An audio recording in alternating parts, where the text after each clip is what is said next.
Alors la question du métissage est une question extrêmement intéressante parce que pendant très très longtemps, on avait l'impression d'espèces humaines qui naissaient, qui disparaissaient et qui étaient remplacées par d'autres espèces.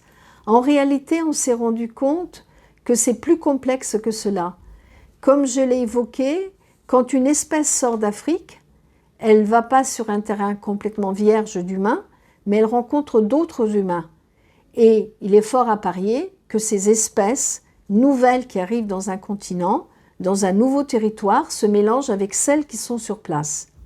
Alors, on s'est toujours interrogé quel était l'apport des populations qui étaient avant les Néandertaliens en Europe et des Néandertaliens. C'est très difficile à définir. Nous n'avons pas beaucoup de fossiles. Mais nous savons aujourd'hui, encore grâce à la génétique, que par exemple, Néandertal n'a pas complètement disparu, puisque les premiers sapiens qui arrivent sur le territoire européen et qui vont donc en quelque sorte prendre le dessus sur Néandertal, eh bien se sont mélangés avec Néandertal.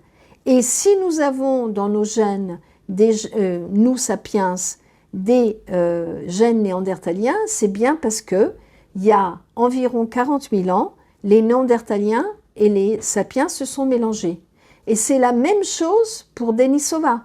Si les populations du sud-est asiatique et de l'Asie en général ont des gènes dénisoviens, c'est bien parce qu'elles se sont mélangées avec les premiers sapiens qui sont arrivés sur le territoire.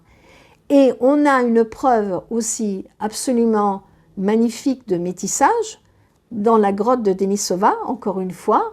Je vous ai dit que dans cette grotte qui a été occupée sur environ 300 000 ans, il y a eu des moments où il y avait des populations dénisoviennes, des moments où il y a eu des populations néandertaliennes, des moments où il y a eu encore des populations dénisoviennes et encore une succession de néandertaliens.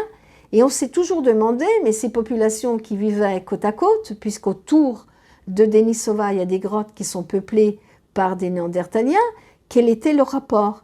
Eh bien, il y a un petit fragment osseux qui s'appelle d'une façon technique Denisova numéro 11, mais qu'on appelle d'une façon affectueuse Denis. Et ce Denis, c'est un métis de première génération.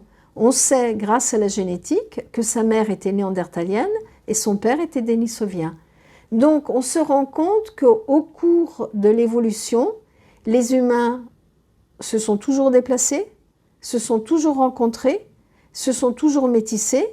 Et ce qu'on voit quand on analyse les génomes, par exemple, il y a une nouvelle étude qui vient de paraître sur l'héritage dénisovien dans le sud-ouest asiatique, eh bien, c'était bénéfique pour aider Sapiens à surmonter des maladies avec des pathogènes qui existaient en Asie, qui n'existaient pas en Afrique. C'est-à-dire que le patrimoine des Dénisoviens ont aidé à la survie de Homo sapiens.